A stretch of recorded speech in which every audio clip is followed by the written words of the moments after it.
Welcome to Elasticity Jumps, the finishing touch on our athletic drills in the ATG system. I'm mid-workout about to show you in real speed what it's like to warm up and get into it. And this is actually two drill options if you are balanced or if you have leg imbalances. So first I'll show you the balanced one. I just did my triple flexion buy-in, then I did my backward sprints. Now it's time for this. We have a simple standard of half your height on each. But how might you warm up into that? Maybe start at about just about a third of that and think with your calves. Think to wake those up. Your Achilles tendons, biggest, strongest tendons in the human body. So there's an inverse ratio of the glutes being big and the calves appearing small, but really your lower legs are just as strong as your hips because your Achilles tendon is much bigger, thicker, and more powerful than your gluteal tendon. So you're seeing this real speed. I do 3 there, then I go up to 2 feet and I start to add in some of those arms and a little bit more of the knees, so Achilles, patellar, quad tendons, and then I'm going up to about half my height and I'm just getting where I can absorb that really well. Then after 3 warm-ups there, get one more, then I would look at the standard and then I'll explain the standard. So basically, if you can't drop from something about half your height and then spring up over something about half your height, how bulletproof are you? Not very bulletproof. Now, a lot of people can jump up onto something like a box jump. They can get up onto something half their height. Maybe they can even land off of it. And maybe you could go higher. We'll look into that. But the point is, a box jump would be a cool expression of power, but being able to easily drop and spring from your box jump would create much more bulletproofing and much more adaptation. This is really, when you just make the jump, you're really just signaling to your body to fire fast. You're not going to change much of your biology. Biology is going to stay the same. Whereas when we drop from something like this, a depth jump, we're now engaging the #1 plyometric drill of all time. This is the most proven plyometric drill of all time. And that's why it's our finishing touch on top of everything else we're doing in the ATG system. And I like to limit it at half your height. Here's why. Half my height, roughly 36 inches. Michael Jordan was dropping from 48 inches. So I could even then add height to that.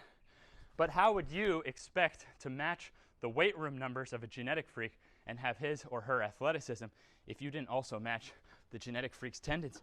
So this takes time. If you're working through pain, you're causing probably negative gain by tearing down more than you. I could add a little lift to that, and now I'm eating up MJ's 48-inch landing.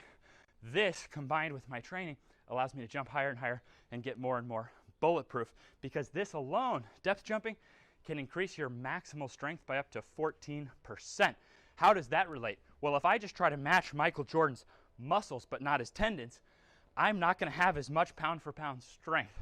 So if we don't harness the power of plyometrics and we just try to match the weight room numbers of the genetic freak, it's unlikely to be as athletic as the genetic freak, because by the time you have the same muscular components and weigh the same, he or she is still stronger than you are pound for pound. So this is now a pretty limitless drill of jumping off here and still being able to eat up that landing. I said this is one of 2 drills. That's because if you're imbalanced, you shouldn't even be doing this yet, because you'll favor your stronger side.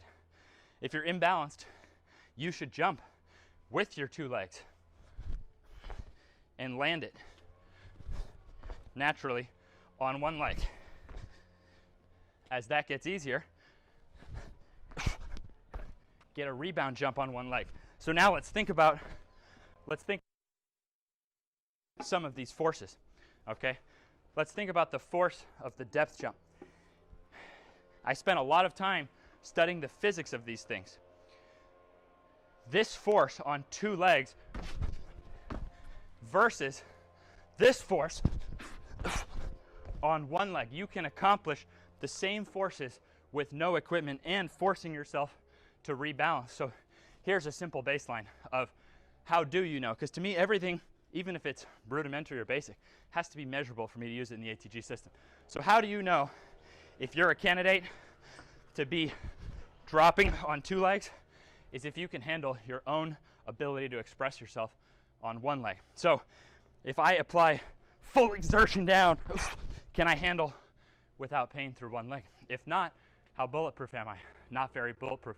There's a reason that 7-8-year-olds aren't all tearing their ACLs. We're only going to be the effect of what we can express. So the higher, the stronger your glutes and legs. Notice a standing vertical, they say only uses about 5% of your calves, and you don't even need a ton of knees. You could good morning most that, but how about that landing? So that basically, the higher your deadlift in relation to how weak you are, knees over toes, which is for the patellar tendons and Achilles tendons, that's when those get stronger.